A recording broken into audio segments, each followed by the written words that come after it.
வைணவமும் தழைத்து இனிது ஓங்குக.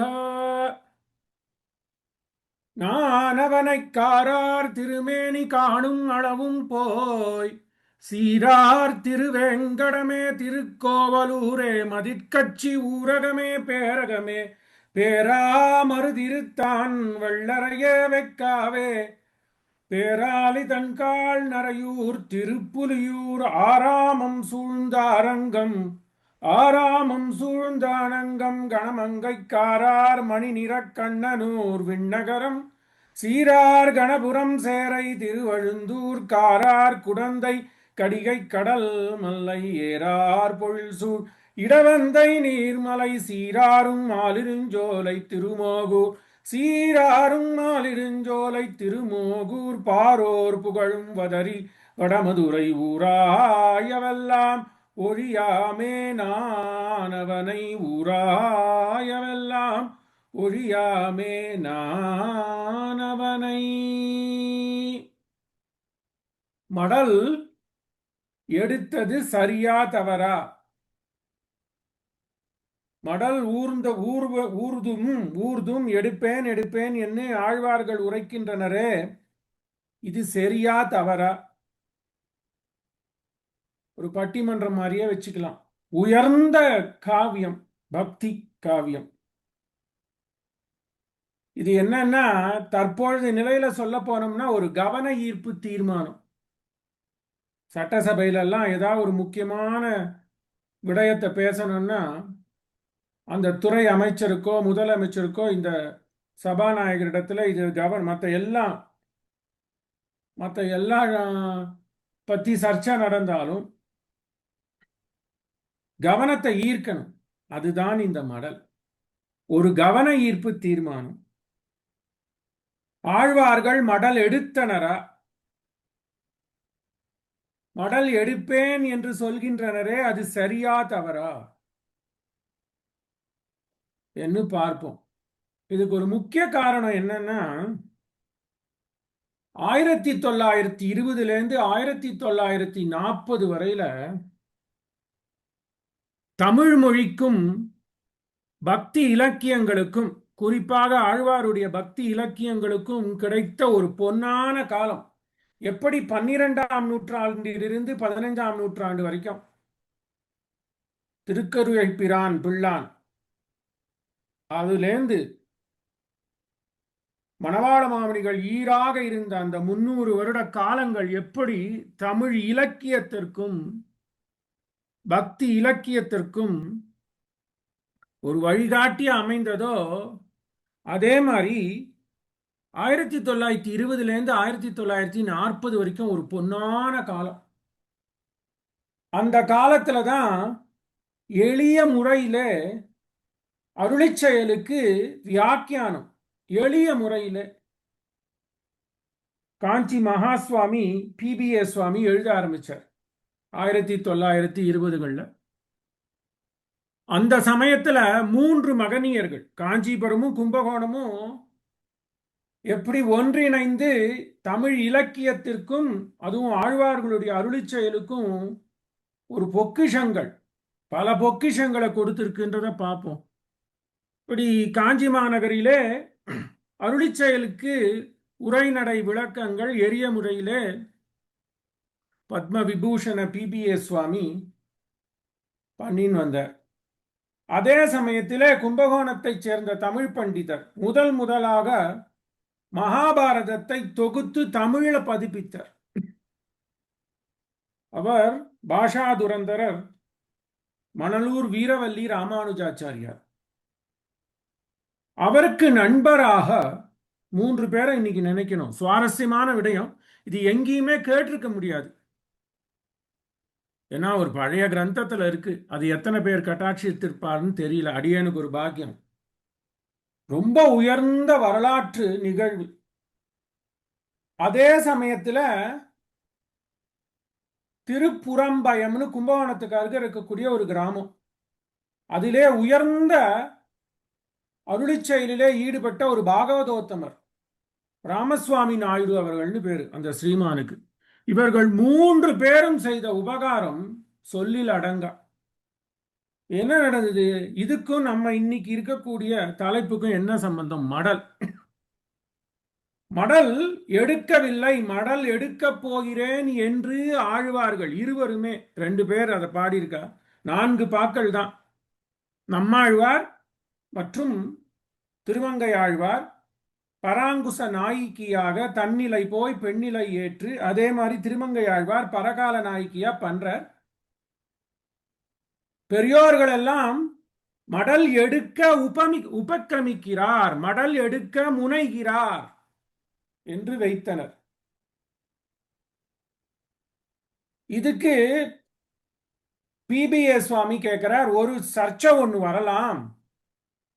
மடல் எடுக்கவில்லை என்று பெரியவாச்சான் பிள்ளை முதலானோர் சொல்லி போந்தனர்.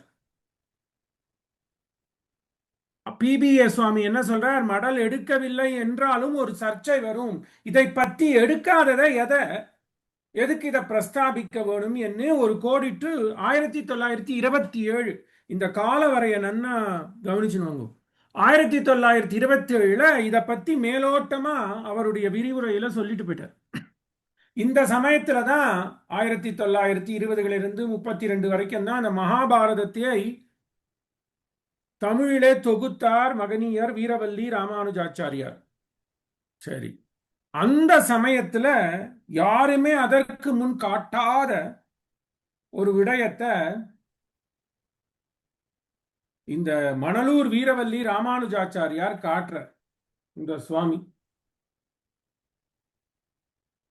இவரும் இவருடைய நண்பருமான டிடி ராமசுவாமி நாயுடு இவர்கள் முதலிலே மடலை பற்றி பிரஸ்தாபம் செய்வதும் சரி, அப்படியே ஆழ்வார்கள் மடல் எடுத்திருந்தாலும் சரி என்று முதல்ல தர்க்கமாகவும் மற்றும் இலக்கியங்கள்லேருந்து ஒரு மேற்கோள் காட்டுறார்.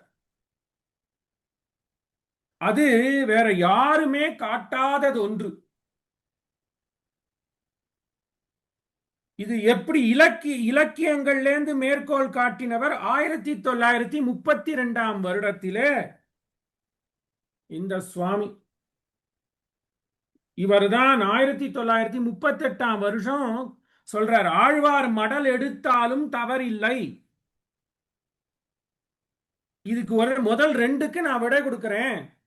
1, அப்படி ஆழ்வார்கள் மடல் எடுக்கவில்லை என்றால் தமிழுலகத்திலே பெண்கள் மடல் எடுக்கக்கூடாது என்று பிரசித்தமாக வழக்கு இருந்த காலத்தும் ஆழ்வார் அதை பற்றி எதற்கு சொல்ல வேண்டும்? அதுக்கு ஒரு காரணம் இருக்கும். அப்படியே சொல்லி நமக்கு தெரியல, மடல் எடுத்திருந்தாலும் தவறில்லைன்னு ரெண்டு பிரச்சனைகளுக்கு அழகா உத்தரம் சொல்றார். முதல்ல, ஆழ்வார்கள் மடல் எடுத்து அதை பற்றி இந்த பாக்களிலே திருவாய்மொழியிலையும் சிறிய திருமடல் பெரிய திருமடலையும் இதை பற்றி அமைத்ததற்கே காரணம் இருக்கணும். இல்லைன்னா ஒன்னும் வியர்த்தமாகாது. ஒரு கா, ஒரு தூ, ஒரு சா கூட ஆழ்வாருடைய சொல்ல வீணாகாது. அது எப்படின்னா, திருவைகுண்டத்தையும் பெருங்குளன் மாயக்கூத்தனையும் பாடுறச்சே ஒரு பாட்டு தான். திருவைகுண்டத்துக்கு 2 பாட்டு, மாயக்கூத்தன் புளிங்குடி அதுக்கு மாயக்கூத்தன் பெருங்குளம் அதுக்கு ஒரு பாட்டு தான் நம்மாழ்வார் வச்சிருக்கார். திருவைகுண்டத்துக்கு 2 பாட்டு. திருவைகுண்டம் தமிழ் வளர்த்த ஊர், தாமிரபரணி கரையில இருக்கு, குமரகுருபரர் அவதரித்த ஊர். அதுக்கு 2 பாட்டும் திருக்குழந்தைன்னு பேரு பெருங்குளத்துக்கு. அதுக்கு ஒரு பாட்டு தான் வச்சிருக்கார். சைவத்துல அப்படி ஏற்றுக்க மாட்டார். சைவத்துல ஒரு பாடல் பெற்ற தலம் என்றால் 10 பாக்கள் இருக்கணும், ஒரு பதிகம் இருக்கணும். இருந்தாதான் இந்த 275 பாடல் பெற்ற தலம்ன்றாலே அந்த அந்த அந்த பட்டியல்ல வரும். ஆனா ஆழ்வார்களுடைய ஈரச்சொல்ல ஒரு கா, தூ, இச்சி, இப்பு வந்தா கூட நம்ம ஏத்துக்கிறோம். அப்படி இருக்கிறச்சே இதை ஆழ்வார்கள் அமைத்ததற்கு காரணம் என்ன என்று முதல்ல, அதுக்கு முன்னாடி எல்லாரும் என்ன சொன்னார்?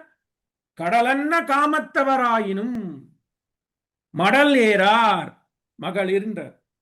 கடலன்ன காமத்தவராயினும், ரொம்ப பெரிய காமம் இருந்தாலும் மடல் ஏறக்கூடாது என்பது பொருளியல் தொல்காப்பியம். நச்சினார்கினியாரையும் இதை விரிவுபடுத்துறார். அப்படி இருக்கிறச்சே இதை பத்தி பிரஸ்தாபிக்கிறதுக்கு காரணம் என்ன? நம்மாழ்வார் பிரஸ்தாபிச்சார் ஐந்தாம் பத்திலே, மாசரு சோதி கண்ணன் வந்து கலவாமையால் ஆசை மிகுந்து பழிக்கு அஞ்சாமல் ஏ சரவே மண்ணில் மடலூர மாறன் ஒருமித்தான் நினைத்தான் உள் நடுங்கத்தான் பிறந்த ஊரே நடுங்கிடுத்து என்று சொல்றார். இந்த மடலை பத்தி ஏன் அவர் பிரஸ்தாபிக்கணும்னா, தன்னிலை போய் பெண்ணிலையாய் பராங்குச நாயகியாய் பக்தி பிரேமத்திலே பெண் பேச்சாய் மாறி, அதுக்கு முன்னாடி என்ன, ஐயோ இந்த உலகத்துல எப்படி இருக்கே இந்த எம்பெருமானுடைய கருணை, மாயக்கண்ணன் மாயக்குத்தன் முடிக்கிற மாயக்கண்ணன் என்ன பண்றான், நல்ல பாகவதோத்தமர்களை அமைச்சர் கொடுத்திருக்கானே என்று பொலிக பொலிகவென்னு பூமகள் கோள் கேள்வன் மலிவு தன்னை கண்டுகந்து வாழ்த்தி உலகில் திருந்தாதார் தம்மை திருத்திய மாறன் சொல் மருந்தாக போகும் மனமாசு என்று, நம்ம மனசுல இருக்கிற துக்கம்லாம் போனோம்னா பாகவதோத்தமர்கள் கூட்டங்களை பாருன்னு சொல்லிட்டார். அப்புறம் அவருடைய சங்கதி மாறுறது. ஐயோ பாகவதோத்தமர்கள்லாம் இருக்காரே, அது இந்த பாகவதோத்தமர்கள் இப்படி இந்த குழுமமா அமைக்கிறதுக்கே அந்த கண்ணன் எம்பெருமான் காரணம், அவனை என்னோடு வந்து பாக்கிய சம்ஸ்லேஷம் பண்ண மாட்டேங்கிறானே, மாயங்காட்டிட்டு போறானே மாயங்காட்டிட்டு போறானே என்று காமம் உழந்து வரிந்தினார்க்கு ஏமம் மடல் அல்லது இல்லை வலி. குறள். காமம் உழந்து வருந்தினார்க்கு ஏமம், ரொம்ப காமம் மிகுதியா போயிடுது, இந்த காமமானது மிகுந்து போயிடுது, இதுக்கு மடலை தவிர வேற எதுவும் இல்லை என்று சொல்லி போந்தனர் தமிழர். ஆனா இது பொதுவா ஆண்பால் சொல்லப்பட்டது என்று சொல்றார். ஆனா நம்ம இங்க என்ன பண்றோம், ஆழ்வார்கள் இருவரும் பெண்ணிலை ஏற்கின்றனர். அப்படி ஏற்கச்சே பெரியவாச்சான் பிள்ளை முதலானோர் என்ன சொன்னார், ஆழ்வார்கள் நினைக்கின்றனர் என்று சொல்லி போந்தனர். சரி, நினைக்கின்றனர் என்று சொல்லி போந்தனர் என்றாலும் அந்த நினைச்சுக்கு நினைத்ததை சாதிக்கணும். பக்தி மார்க்கத்தில் எம்பெருமானை அடைய வேண்டும் என்று நினைத்தால் அடைந்தே தீர வேண்டும். அப்படி இருக்கச்ச இதை எதுக்கு வைக்கணும்னு முதல்ல மணலூர் வீரவல்லி ராமானுஜாச்சாரியார் ஒரு பிரச்சனை எடுத்துட்டு அதை அவரை அங்க வச்சிருந்தாலே, நம்மாழ்வார் ஐந்தாம் பத்துல வச்சிருந்தாலே இதுக்கு ஒரு காரணம் இருக்குன்னு சொல்றார். நினைச்சு பாருங்க, 1930களில் இது நடந்திருக்கு. புஸ்தகங்களோ கிடைக்கிறதுக்கு அரிது. இப்படி ஒரு சர்ச்சை பண்ணி தமிழ் இலக்கியங்களிலும் அந்த துரந்தரத்துவம் இருக்கணும், சாஸ்திரத்திலையும் இருக்கணும், அருளி செயல்களிலும் இருக்கணும், வியாக்கியானங்களிலும் இருக்கணும். அப்பதான் பதிப்புகள்லாம் வந்த காலம். கிருஷ்ணமாச்சாரியாருடைய பதிப்பு வந்தது, எல்லாம் கிரந்த லிபியோட கலந்து இருக்கும். அப்படி இருக்கிறச்சே இவர்கள்லாம் எப்படி பரிசிரமப்பட்டிருக்காருன்னு பார்க்கணும். இன்னைக்கு நம்ம வெகு எளிதா சொல்லிட்டு போயிடுறோம், ரொம்ப சுவாரஸ்யமான விஷயம். சரி, முதல் கேள்வி கேட்கிறாரா, ஆழ்வார்கள் பெண்ணிலை எடுக்கின்றனர், தமிழ் இலக்கியமோ பெண்கள் மடலூறக்கூடாது என்று சொல்லி இருக்கே என்று கேட்கிற. எத்தினை மருங்கிலும் மகடூவு மடன்மேல் பொற்புடை நெறிமை இன்மையான். பெண்கள் பொற்புடை நெறிமை, இது அது நெறிமை இல்லை, நெறி இல்லை அப்படின்னு தொல்காப்பியம் சொல்லிடுத்து. கடலன்ன காமம் உழந்தும் மடலேறார் பெண்ணின் பெருந்தக்கதில் வள்ளுவரும் சொல்லிட்டார். முதல்ல என்ன சொல்றார் அந்த பதிகத்துல, காமம் உழந்து வருந்தினார்க்கு ஏமம் மடல் அல்லது இல்லை வலின்னு சொல்லிட்டார். மடல் எடுக்கிறது தான். அப்படி எடுத்து உலகோர்களுக்கு தான் அந்த காதலனை நினைக்கின்றேன், அந்த காதலன் என்னை நினைக்கிறான்னு சொல்லி அந்த காதலனுடைய குடும்பத்தாரை பழி சொல்லி அவர்கள் வெட்கப்படும்படி நடந்து கொண்டு வேற வழி இல்லைன்னு இந்த மகனுக்கு இந்த மகளை மனம் முடித்து கொடுப்பதே இலக்கியம். இது பெருந்திணை. ஏன் அப்படி இருக்கச்சே அவர் இன்னொன்னு வைக்கிறார் பாருங்க, கடலன்ன காமம் உழந்தும் மடலேரா பெண்ணின் பெருந்தக்கதில்னு சொல்லிட்டாளேன்றது ஒரு சம்சயம். இதை ஒட்டிதான் பெரியவாச்சான் பிள்ளை போன்றோர் ஆழ்வார் மடலெடுக்க நினைக்கின்றார் என்று சொல்லி விட்டுட்டு போயிட்டார். நம்மாழ்வார் மடல் எடுக்க முடியாது, அதுக்கு நம்ம எடுத்திருப்பர் அல்ல, அதுக்கும் நம்ம விடை கூறுவோம். ஆனா இப்படி சொல்லிட்டாலே, இந்த முன்னாடி தொல்காப்பியமும் அதை தான் சொல்றது, தொல்காப்பியக்கு உரை கொடுத்த நச்சினார்க்கிடியாரும் அதை தான் சொல்றார். அதற்கு அப்புறம் வந்த திருவள்ளுவர் ஸ்பஷ்டமா சொல்லிடுது, கடலன்ன காமம் உழந்தும் மடலேரா பெண்ணின் பெருந்தக்கதில் என்று சொல்லி போச்சு. அப்படி இவர்கள் இரண்டு பேரும் பெண் பிள்ளை ஆயிற்று, பராங்குச நாயகியும் பரகால நாயகியும். இது எடுக்கலாமா என்பது கொஸ்டின் மார்க். எதுக்கு எடுத்தார்? எம்பெருமானை அடைய வேண்டும் என்பதற்கு எடுத்தார். எம்பெருமான் தன்னை பார்க்க வேண்டும், என்னை சேர்ந்தவர்கள் என்னுடைய காதலை அவர்களுக்கு தெரிவிக்க வேண்டும் என்று ஒரு கவனத்தை ஈர்க்கணும். அதனாலதான் இது என்னன்னா கவன ஈர்ப்பு தீர்மானம் பண்றார் ஆழ்வார் மடல். இதுக்கு எங்கேயோ இந்த எம்பி மணலூர் வீரவல்லி ராமானுஜாச்சாரியார் இருக்காரு, பார்த்தாலே எவ்வளவு இருக்கு பாருங்க, பார்த்தாலே பரம பாவனம். இவர் எங்கேயோ போய் இவரும் அந்த ராமசுவாமி நாயுடுவும் பண்ண உபகாரம் வர இவர் என்ன பண்றார்? ஆழ்வார்கள் மடலை பிரஸ்தாபித்தது சரி, ஆழ்வார் மடல் எடுக்கவில்லை என்று நாம் ஒப்புக்கொண்டாலும், திருமங்கை ஆழ்வார் மடல் எடுத்தாலும் எடுத்திருக்கக்கூடும், தவறில்லை என்பதை நான் இலக்கியம் கொண்டு, சரி தொல்காப்பியம் கொண்டு, திருவள்ளுவம் கொண்டு, முன்னோர் என்ன சொன்னார், பெண் நிலைமையிலே மடல் எடுக்க கூடாது என்று சொல்லி போந்தனர். அப்படி அல்ல, யாரை ஏற்று மடல் எடுக்கிறோம் என்பது முக்கியம். பரணி, மரம், மடல், இது மூணு. பரணி ஏற்று ஒரு சிறந்த தலைவன், கல்வியிலே சிறந்து அழகிலே சிறந்து வெற்றி கொண்டு ஒரு சக்கரவர்த்தியா வரான்னா, அவனை அந்த தேசத்து மக்கள் ஒரு பெரிய யானையில ஏத்தி கொண்டாடுவாராம். எப்படி எம்பெருமான் யானையில வரணும் வரணும் வரணும்னு அயோத்தியா நகரவாசிகள் எல்லாம் இச்சாமோகி மகாபாகும் ரகுவீரம் மகாபலம் கஜேன மகதாயாந்தம் ராமம் சத்ராவிருத்தானனம் என்று 100 கம்பிகளை கொண்ட அந்த வெண்கொற்ற கொடையோட வரணும். இதுதான் ஒரு குவிஸ் வைப்பார் ராமாயணத்துல. ராமருடைய கொடைக்கு எத்தனை கம்பி என்று கேட்பார். சலாக்கா, சதசலாக்கா, அப்படி வரணும்னு எதிர்பார்க்கிற. அதே மாதிரி இவனை அந்த யானை மேலே வைத்து பரணி பாடுவர். அந்த பரணி பாடப்பட்ட அந்த மகன் மீது, அந்த திருமகன் மீது ஏதோ ஒரு இளமங்கை காதல் கொள்வாள். அப்படி கொள்கின்ற தருணத்திலே ஏதோ ஒரு காரணத்தினால மற்றைய நாடா இருக்கும், பகை நாடா இருக்கும் அந்த மகள். இந்த சக்கரவர்த்தியானவன் வேறு நாட்டை சேர்ந்தவன், போதா குறைக்கு இந்த சக்கரவர்த்தி இந்த மகளுடைய தந்தையை வென்று அந்த நாட்டையும் சேர்த்திருப்பான். அப்ப இந்த காதல் ஏற்படுறது. அண்ணாளும் நோக்கினாள் அவளும் நோக்கினாள். அப்படி ஏற்பட்ட உடனே இவள் அவனிட காமம் உழந்து வருந்தரா, ஏமம் தெரியல. அப்ப அவள் மடல் எடுக்கலாம். எப்படிப்பட்டவன்? இத எம்.வி. ராமானுஜாச்சாரியார் சுவாமி தான் முதல்ல 1938 உலகுக்கு எடுத்து கோர்த்து சொல்றார். இது இலக்கியங்களிலே இருக்கிறது என்று. மடன்மா பெண்டிர் ஏறுவர், மடன்மா பெண்டிர் ஏறார் ஏறுவர் கடவுளர் தலைவராய் வருங்காலே. இது எம்.ஏ.வி. சுவாமி முதல்ல சொல்றார். ஆழ்வார் ஏன் போட்டார்? சில பேர் ஆழ்வார் போட்டிருக்கிறதே தப்பா இருக்கும், அவர் எடுக்கலை என்று ஒரு பூர்வ பக்ஷி கொஸ்டின் பண்றான். அப்படி இருக்கச்சே தமிழ் இலக்கியங்கள்ல உண்டு. ஆனால் சாதாரணமாகப்பட்ட நம்மை போன்ற மணமகனை குறித்து அந்த மணமகள் மடல் எடுக்கக்கூடாது.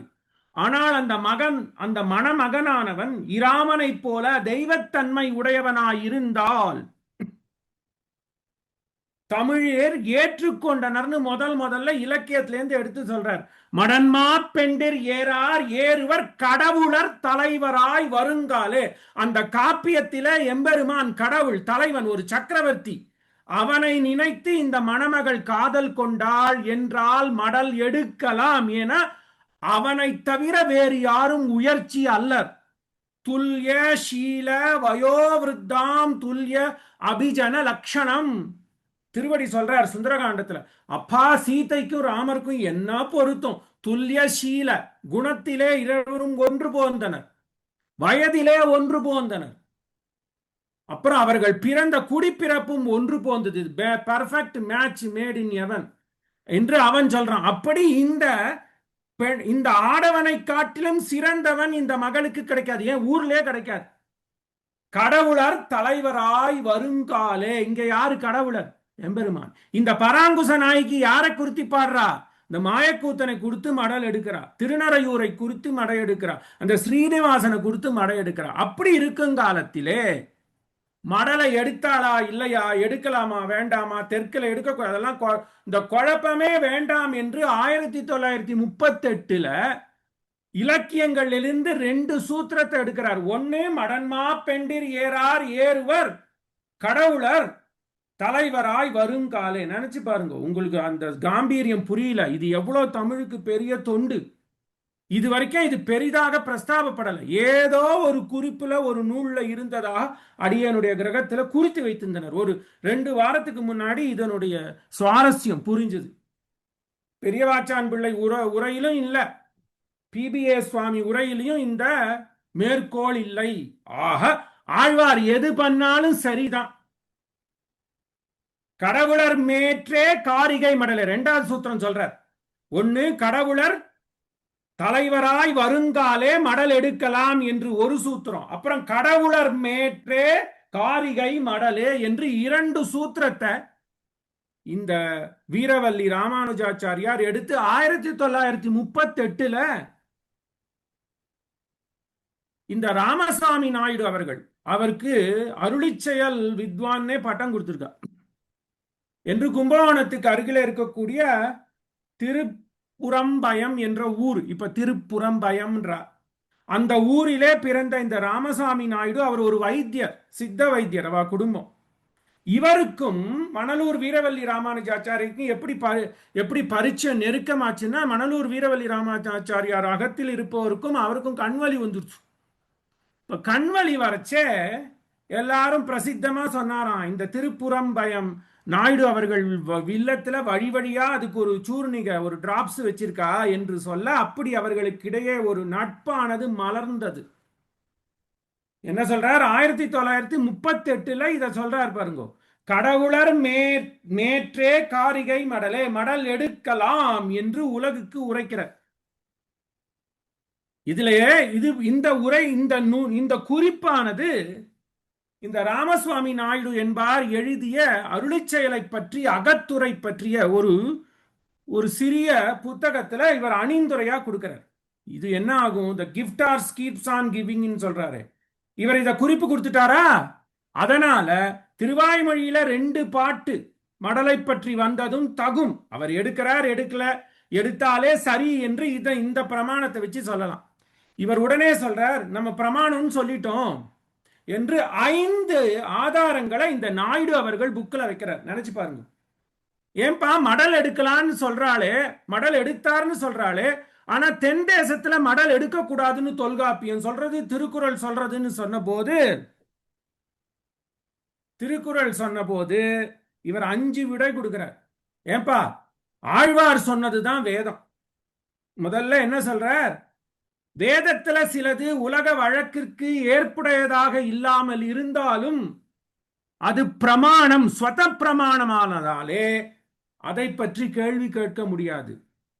எப்படி நாம் திருவாய்மொழியும் அருளிச்செயலையும் திராவிட வேதம்னு சொல்றோமோ, அதுக்கு துல்லியமா சொல்றோமோ, அப்போ ஆழ்வார்கள் எது சொன்னாலும் அது சரி என்று ஒரு உதாரணம் கொடுக்கிறார். எப்படி வேதத்துல இந்த உலக வழக்கிற்கு மாறாக சிலது இருந்தாலும் அது ஏற்றுக்கொள்ளப்பட்டதோ, அதே மாதிரி ஆழ்வார் மடல் எடுக்கிறார், எடுக்க நினைத்தார் என்பது ஏற்றுக்கொள்ளத்தக்கனவே என்று சொல்லி யஜுர்வேதத்துல ஜோதிஷ்டோமம் பண்றச்சே 4 கால் பசுன்னா இங்க ஆடு, வெள்ளாட்ட வதம் பண்ணி அதுல இருந்து இருக்கக்கூடிய வப்பைய அந்த அக்னியில ஜோதிஷ்டோமத்துக்கு நம்ம சமர்ப்பிக்கணும். அப்படி பசு வத கூடாதுன்னு சொல்லியிருக்கே. நஹி ஹிம்சையாத் பூதானி, நஹி ஹிம்சையா பூதானி என்பது பொது வழக்கு.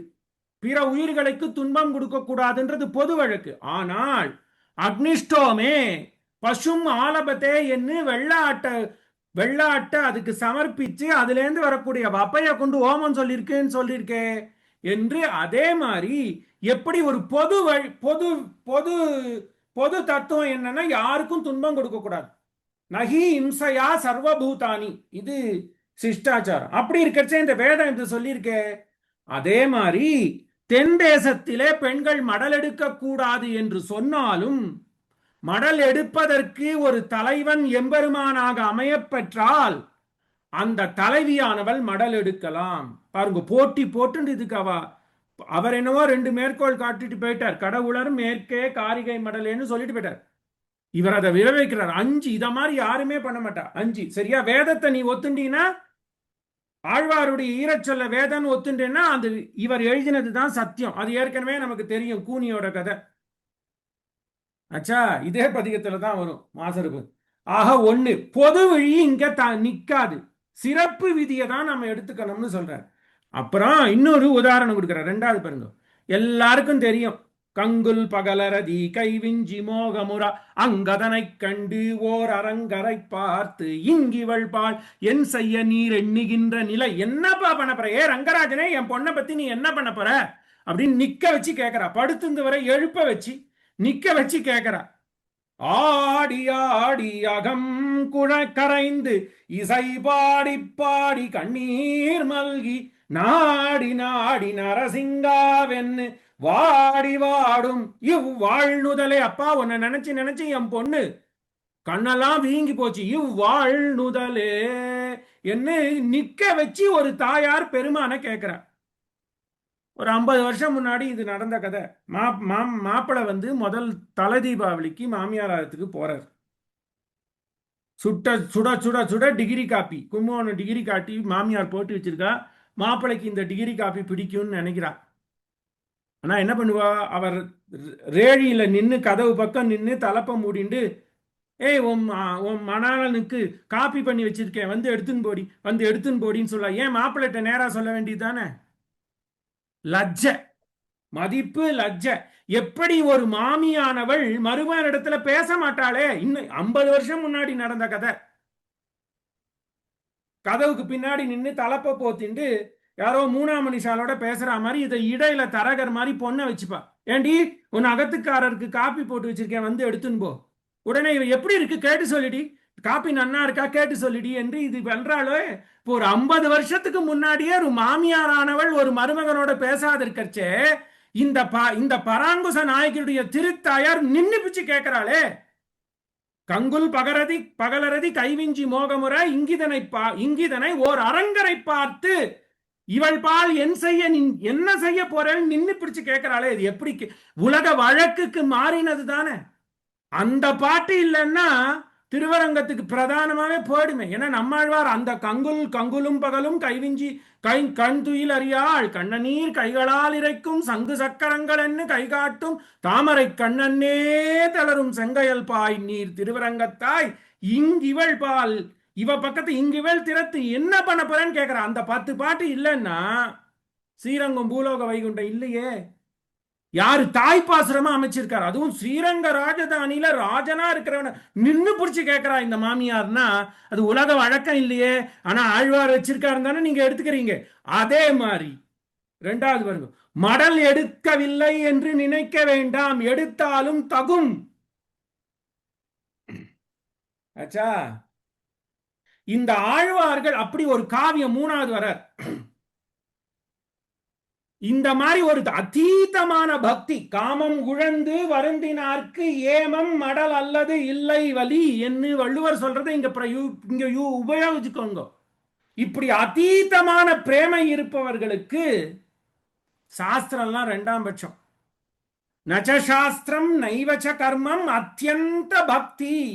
ஒரு அத்தியந்த அளவு கடங்காத ஒரு பக்தி வந்துருச்சுன்னா, அத்தியந்த பக்தி யுக்தானாம், இப்படி அதீவமான பக்தி வந்துருச்சுன்னா, நச்சசாஸ்திரம் நைவச்ச கர்மா. பழைய காரியம், இது கரெக்ட், இது தப்பு, அது பண்ணக்கூடாது, தென் திசையில இதை பண்ணக்கூடாதுன்னு சொல்லிட்டு இருக்கா. இதெல்லாம் ஒண்ணும் கிடையாது. பக்தி காமம். அந்த காமத்துக்கு வடிகோல் என்ன என்பது அவனை எப்படியாவது அடைய வேண்டும். 3வது கொடுக்கிறார். சொல்லிட்டு இது அருளிச் செயல் என்பது ஒரு தமிழ் காவியம். 4வது சொல்ற, ஒரு காவியம் என்பது அகத்துறையை இடையிடையே பெற்று இருக்க வேண்டும், காமத்தை கூற வேண்டும். அதுவும் இங்க எப்படிப்பட்ட காமம்? உயர்ந்த காமம்.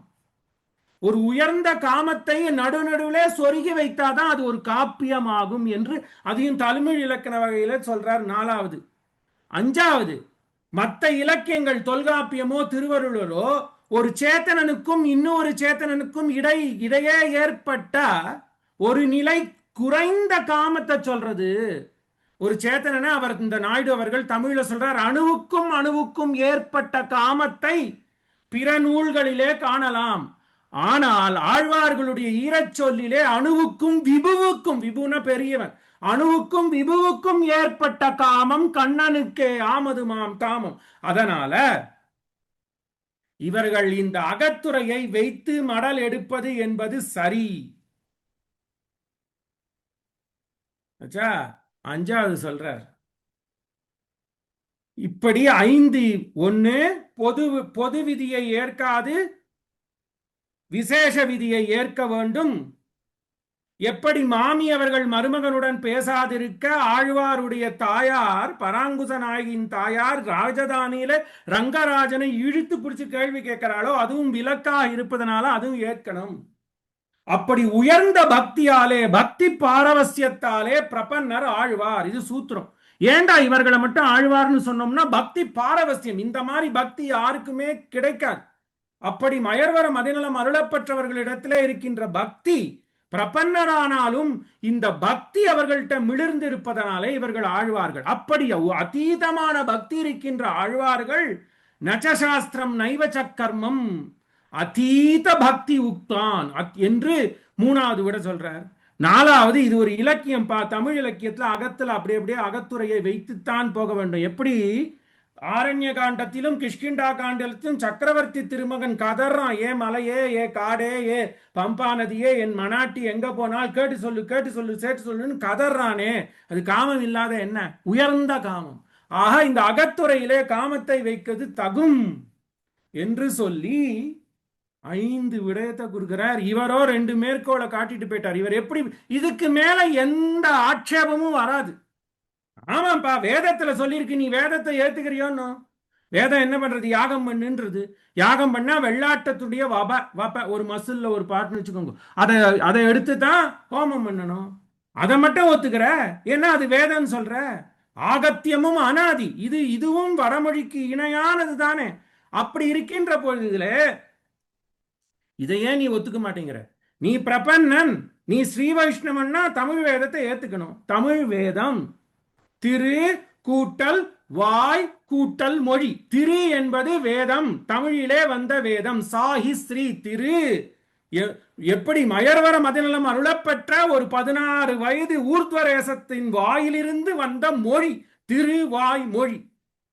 ஆஹா, இது சத்தியம், அதனால நீங்க ஏத்துக்கணும் என்று சொல்லி ஆழ்வார்கள் மடல் எடுக்க முன்வந்தனர். ஆனால் கலியன் மடல் எடுத்திருக்க கூடும். ஏன்னா பெரிய திருமடல்ல, பெரிய திருமடல் ஒரு வகையில பார்த்தா பெரிய திருமடல் தான் 4000 பிரபந்தத்துல கடைசி பிரபந்தம். காவிய வகையா எடுத்துக்கலாம். திருநெடுந்தாண்டகம் கடைசி பனுவல்னு வைத்துண்டாலும் திருநெடுந்தாண்டகம் சாஸ்திரம். எப்படி வேதத்துக்கு உபனிஷத்துகள், வேதாந்தம் எப்படி ஒட்டு போடுறதோ அதே மாதிரி இந்த 4000 பிரபந்தங்களுக்கு திருநெடுந்தாண்டம் ஆகிய சாஸ்திரம் ஒட்டி இருக்கு. உபனிஷத் மாதிரி. வேதம் எடுத்தா உபனிஷத் கூடுதல் பாகம் தானே. அதே மாதிரி இந்த 4000 பிரபந்தங்களுக்கு ஒரு முற்று என்று வைத்தால் அதை பெரிய திருமடலை சொல்லலாம். ஆக பெரிய திருமடல்ல என்ன சொல்றார்? வட தெற்கே என்ன வேணா சொல்லின்னு போட்டோம். திருமங்கை ஆழ்வார் சொல்றார். அவர் எப்படி சொல்லியிருக்க கூடும்? அவருக்கு தமிழருடைய இந்த இலக்கியம் தெரிஞ்சிருக்கும். அத மணலூர் வீர் ராமானுஜாச்சாரியார் எடுத்து காட்டுறார் பாருங்களேன். அந்த இலக்கணத்துக்கு ஒட்டி திருமங்கை ஆழ்வார் பெரிய திருமடல்ல முடிக்கிறார். நான் மடல் எடுத்தே தீருவேன், அந்த எம்பெருமான் என்னிடத்திலே வரவில்லை என்றால் ஆகமும் தாரானேல், அவன் அருளும் ஆகமும் தாரானேல் மடல் எடுப்பதே திண்ணம் என்று முடிக்கிறார். அப்போ அவர் எடுத்தாரா எடுக்கலையான்றது கொஸ்டின் மார்க்கே இருக்குன்னு சொல்லலாம். ஆனா அதுக்கப்புறம் பிரபந்தம் இல்லை. அவர் எடுத்திருக்க கூடும். எடுக்கலான்னு எப்படி தெரியும்? அவர் எடுக்காமல் இருந்து இருக்கலாம், எடுத்திருக்க கூடும். ஏனென்றால் அந்த திவ்ய பிரபந்த வகைக்குள்ளே அந்த பெட்டகத்திலே பெரிய திருமடல் ஒரு வகையிலே கடைசி பிரபந்தம். அதுக்கப்புறம் அவர் எடுத்தாரா இல்லையான்றதுக்கு ஆதாரம், எடுத்தாருன்றதுக்கும் ஆதாரம் இல்ல, எடுக்க முனைந்தாருன்றது ஆதாரம் இருக்கு. எடுத்தாரா எடுக்கலையான்னு எப்படி நிர்தாரணம் பண்ணி சொல்ல முடியும்? ஆக எடுத்திருந்தாலும் தவறில்லைன்னு முதல்ல 2 மகனியர்கள் 1938 இதை சொல்றார். மான்னோக்கின் அன்னநடையார் அலரேச ஆடவர் மேல் மண்ணு மடலூரார் என்பதோர் வாசகமும் தென்னுரையிலே கேட்டு அறிவதுண்டு. கவனிச்சு பாருங்க, இத சொல்றார். தென்னுரையில சொல்லியிருக்காப்பா திருமங்கை ஆழ்வார், பெரிய மடல்ல சொல்றார். அதனை யாம் தெளியோம், அதை நான் ஒத்துக்க மாட்டேன். ஒத்துக்க மாட்டேன்னு சொல்லிட்டாரே, அப்புறம் எடுத்தார் எடுக்கலன்றது பிரச்சனை கிடையாது. ஒரு ஒத்துக்க மாட்டேன்னு சொல்லிட்டாரே, அதுக்கு ஆதாரம் என்ன என்றால் தமிழ் இலக்கியங்களிலே இருக்கு. கடவுளர் மேற்கே காரிகை மடலே, அதனை ஆம் தெளியோம் மண்ணு வடநெறியே வேண்டினோம். வடக்கே ஏற்கனவே பண்ணிட்டு இருக்காளே வாசதத்தை என்பவள், பண்ணாளே வாசவதத்தை என்ற மகளானவள் தன்னுடைய மணவாளன் வத்சராஜன் பேரு, வத்சராஜன் பேரு.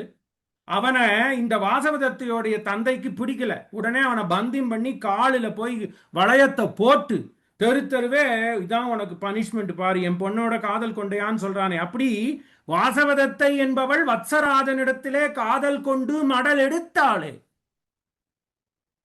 மண்ணு வடநெறியே வேண்டினோம் மகன் நோக்கின் அண்ணனடையார் அலரேச ஆடவர் மேல் மண்ணும் மடலூரார் என்பதோர் வாசகமும் தென்னுரையில் கேட்டு அறிவதுண்டு. நீங்க மாதிரி நானும் கேட்டிருக்கேன், தொல்காப்பியம் கேட்டேன், வள்ளுவம் கேட்டேன்.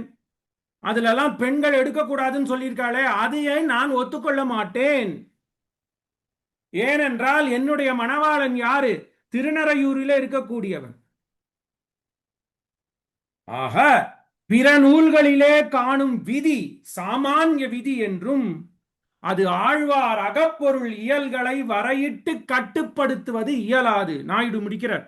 பிற நூல்ல இருக்கிற சாமானிய விதி, ஆனா ஆழ்வார் செய்த இந்த அகத்துறையானது பெண்ணிலை கொண்டு பாடின பாட்டுக்கள், அகத்துறை பாட்டுகள். முதல்ல சொல்லுற அஞ்சிரைய மடனாராய் அஞ்சிரைய புட்கள் தமை ஆழியானுக்கு நீர் எஞ்சைகளை சொல்லும் என விரைந்து விஞ்ச நலங்கியதும் மாறன் இங்கே நாயகனை தேடி மலங்கியதும் பத்திவளம் முதல் பத்திலே சொல்லிட்டாரே என்று. அப்படி சாமானிய விதியானது ஆழ்வார்களின் அகப்பொருள் இயல்களை, இந்த ஆழ்வார் பண்றாலே அகத்துறை இயல்களை வரையிட்டு, இப்படிதான் இந்த ஆழ்வாருடைய பாட்டு இருக்கணும் என்று நாம் யார் வரையிடுவதற்கு? வரையிட்டு கட்டுப்படுத்துவதற்கு தகுதியற்றவை என்று நாயுடு முடிக்கிறார். ஆகா, 1920களிலிருந்து 40 வரைக்கும் ஒரு பொன்னான காலம். இவர் ஊர் ஊரா போற. அப்போ இப்படி இவளுடைய காமம் வந்துடுத்தே என்று சொல்லும் காலத்திலே நம்பிள்ளை ஒரு வாசகம் சொல்றார், அதை சொல்லி முடிப்போம். ஐயோ இப்படி வந்துடுத்தே, இப்படி வந்து விட்டதே என்றால் இது எப்படிப்பட்டதுன்னா, ஒரு பொதியை எரித்து பொறி கொள்ளுவார் போலே. ஒரு ஒரு விவசாயிக்கு பொறி சாப்பிடணும்னு ஆசை. அப்ப பக்கத்துல அந்த பொரிய பொறிக்கிறதுக்கு தவா கிவா ஒண்ணும் இல்லை. உடனே இந்த பொதி, நெல்லோட இருக்கிற பொதிக்கே நெருப்பு வச்சானா. அப்படி பொதி எரித்து நெருப்பை கொள்ளுவார், பொறியை கொள்ளுவார் போலே நம்பிள்ளை. என்னை அப்படி ஒரு ஒரு பிடிதான் அதனுடைய லாபம். அதுக்கு இவ்வளோ பெருசா நீ கொளுத்துறிய. அதே மாதிரி எம்பெருமானை அடைய வேண்டும் என்ற அந்த அதீத காதல்னால நீ ஊர் ஊரா போய் எம்பெருமான பழிக்கிறியே. அப்படிப்பட்ட உயர்ந்தவனை பழித்தாலும் சரி, ஊரார் பழித்தாலும் சரி, நான் அவனை அடைவேன் என்கின்ற அந்த அத்தியவசாயம், அந்த குறிக்கோள், அதுதான் இங்க முக்கியம். அட எடுத்தாளா எடுக்கலையா, எம்பெருமான் வந்தானா வரலையா ரெண்டாம் பட்சம். இந்த மடல் என்னத்தை காட்டுறது? மடல் என்பது இப்படி ஒரு பொதியை எரித்து ஒரு பொறியை பொறுக்குவார் போலே பெரிய காரியத்தை பண்ணி ஒரு சிறிய செயல் அடையிறோம். அது எப்படியோ அதே மாதிரி இவள் தன் நிலையம் தன் சொரூபத்தையும் தாழ்த்திக்கிறார். இவளோ ஒரு பிரபன்னை, அவ போய் ஒரு மற்ற எந்த உபாயம் பண்ணக்கூடாது. சரணாகதி பண்ணினோடனே இனிமே அவன் பார்த்துப்பான், வாழும் சோம்பர்.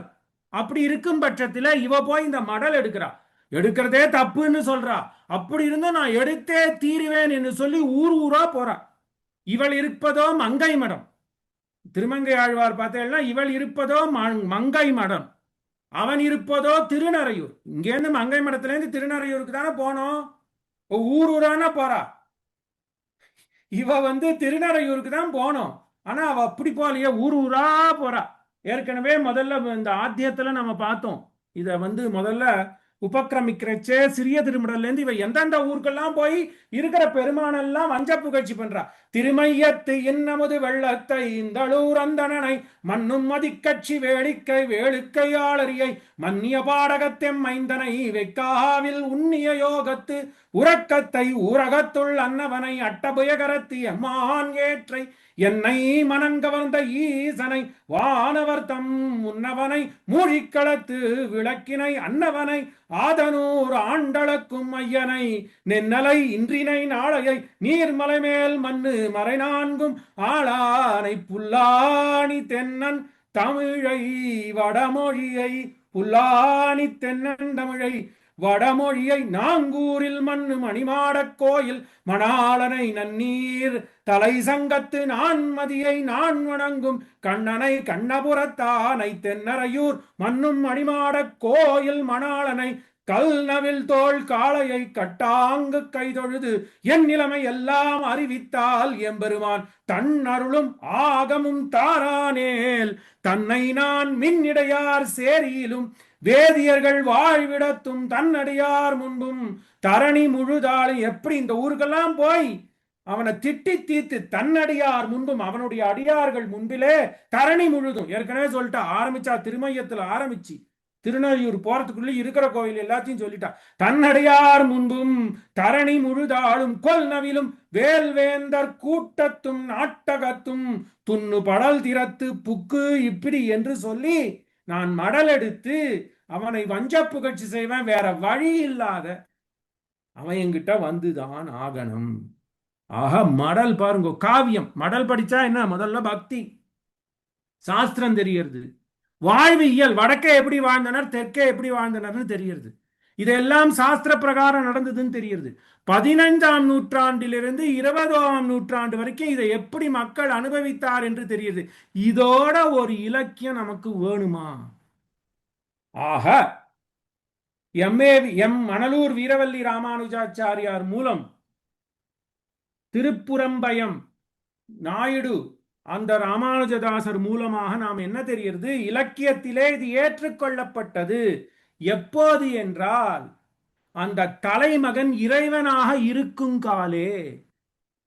அதனால ஆழ்வார்கள் மடல் எடுத்தனர். மாசரு சோதி கண்ணன் வந்து கலவாமையால் ஆசை மிகுந்து பழிக்கு அஞ்சாமல் ஏசரவே மண்ணில் மடலூர ஊர ஊர்ந்தான் ஊர்ந்தான் என்று எடுத்தாலும் தவறில்லை என்று இந்த கண்ணோட்டத்துல பார்த்தா ஆழ்வார்கள் மடல் எடுத்தலும் சரியே என்று இப்படி ஒரு இந்த குறிப்பு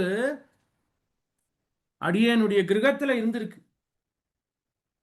இந்த குறிப்பு இவர் 1938 எம்ஏஇ அணிந்துரை பண்ண வீரவல்லி மணலூர் வீரவல்லி எம்விஆர் பண்ணாரே, அது 1938.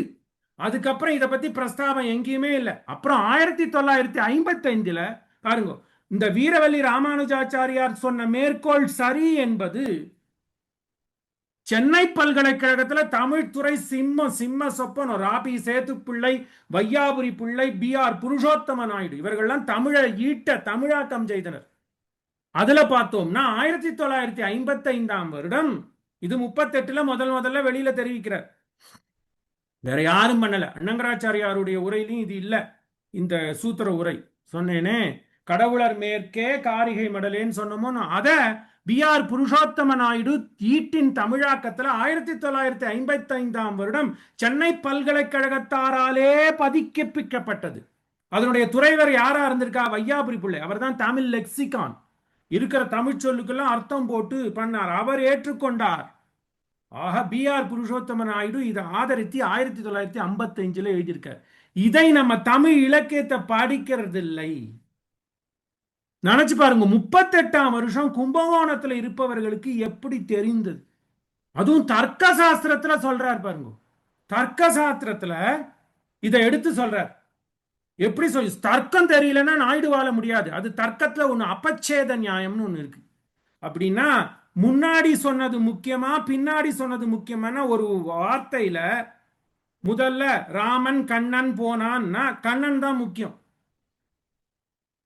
கண்ணன் தான் முக்கியம். ஏன்னா பின்னாடி வருது. அதுக்கு அபச்சேதவாதம்னு பேரு.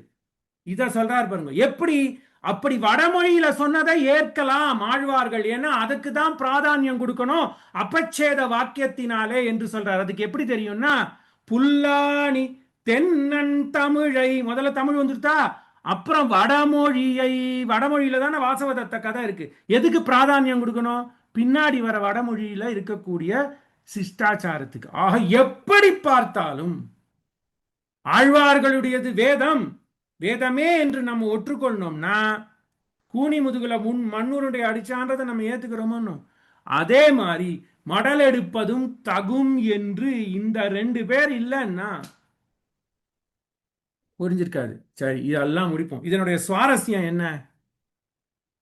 இந்த மணலூர் வீரவல்லி ராமானுஜாச்சாரியாருடைய கொள்ளு பேத்தி தான் இந்த குழுமத்தை நடத்துற ஜெயந்தி பார்த்தசாரதி. அவர்கள் குடும்பத்துக்கே இது தெரிஞ்சிருக்க வழி இல்லை. ஆக சொல்றவன் பெருசு கிடையாது, கேட்பவர்கள் பெருசு. அதை காட்டிலும் இந்த கேட்பதற்கு உதவி புரிகிறா பாருங்கோ, அவர்கள் தான் முக்கியம். ஒரு கதை சொல்றேன். ஸ்ரீரங்கத்துல நம்பிள்ளை இருந்தார். அப்போ அவருக்கு கூட்டம் நம்பெருமாள் கோட்டியோ நம்பிள்ளை கோட்டியோன்னு கும்பல் வந்துட்டே இருக்கு, உக்கார இடம் இல்லை. அப்போ அவருடைய குடிலுக்கு பக்கத்துல ஒரு வெத்து மனை, அது ஒரு மூதாட்டி, வைஷ்ணவி மூதாட்டி வச்சிருந்தா. அவ பெரிய பணக்காரி, ரொம்ப ஊர்ல மதிப்பு இருக்கக்கூடியவள். அவள்கிட்ட பேசுறதுக்கே எல்லாரும் பயப்படுவா. நம்பிள்ளையோட சீடர்கள் போய், வடக்கு திருவீதி பிள்ளை, பெரியவாச்சான் பிள்ளைன்னு வச்சுக்கோங்களேன், போய் அம்மா ஆச்சாரியருடைய கோஷ்டிக்கு உக்கார இடம் இல்லை, நாளுக்கு நாள் இந்த இப்படி அருளி செயல் இன்னைக்கு சொன்னா பாருங்க, இந்த மாதிரி அருளி செயல் சொன்னா காது கொடுத்து வச்சிருக்கணும், வராதியா போவா, கும்பல் கும்பலா வரா, உக்கார இடம் இல்லை, நீங்க இடத்த கொடுங்களேன்னு. அதெல்லாம் கொடுக்க முடியாது போன்ட்டா. இந்த பாட்டியும் வந்து கேட்பா. அப்புறம் நம்பிள்ளையே போறார், தான் வரேன், ஏன்னா இத்தனை பேர்கள் எத்தனை நாள் கால் கடுக்க நிப்பா, ஐயோ இவர்கள் அல்லவா பாகவத உத்தமர்கள், இவளை உட்கார சொல்லாத நான் இந்த வியாக்கியானம் சொல்லிட்டு இருக்கேனே, நான் அல்லவோ மகா பாப்பின்னு போய் இந்த பாட்டியாத்துக்கே போறார். எப்பேற்பட்டவர் நம்பிள்ளை தான் வைணவத்துக்கு மூத்த ஆச்சாரியர் அந்த காலத்துல, 13ஆம் நூற்றாண்டுல. அந்த அம்மா வீட்டுக்கு போறார், அவ கண்டுக்கவே இல்லை. ஆமா இது என்னுடைய என்ன நலன்தான் சொல்லிட்டு, சுவாமி இந்த நிலம் இப்பயே ஸ்ரீரங்கத்துல வாங்க முடியாது, அப்ப இன்னும் எப்படி இருந்திருக்கும் பாருங்க, ஒவ்வொரு அடியும் கழஞ்சி பொன் பெறும். கழஞ்சின்றது ஒரு யூனிட், ஒவ்வொரு அடியும் இந்த நிலத்துக்கு கழஞ்சி பொன், அதனால அடிக்கழஞ்சி பெறும்னா அவ்வளவு உயர்த்தின்னு அர்த்தம். வியாக்கியானங்கள்ல இந்த சொல்லாடல் அதுக்கப்புறம் தான் வந்தது.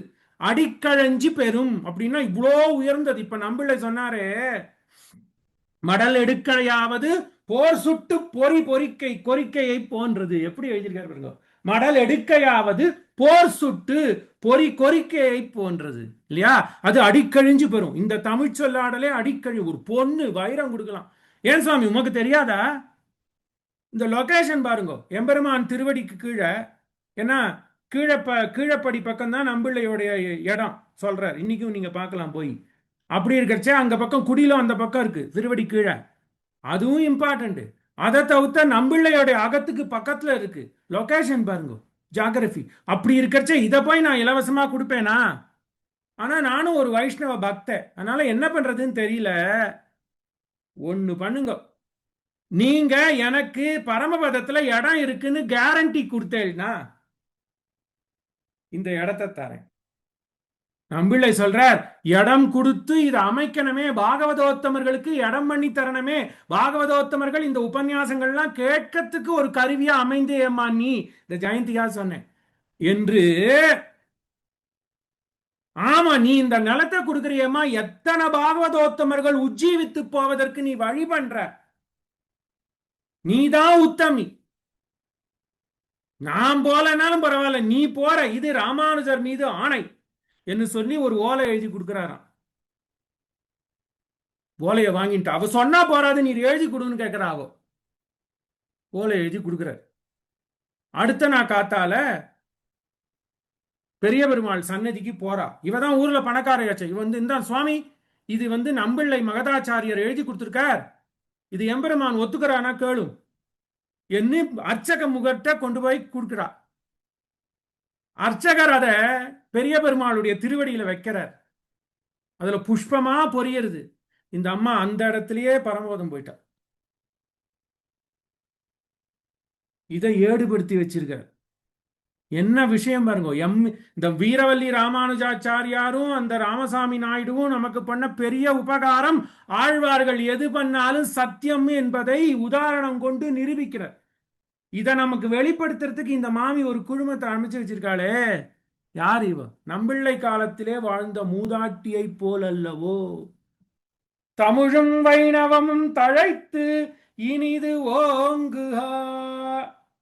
இன்னைக்கு சொன்ன உபன்யாசம் அடிக்கழைஞ்சு பொன் பெறும்.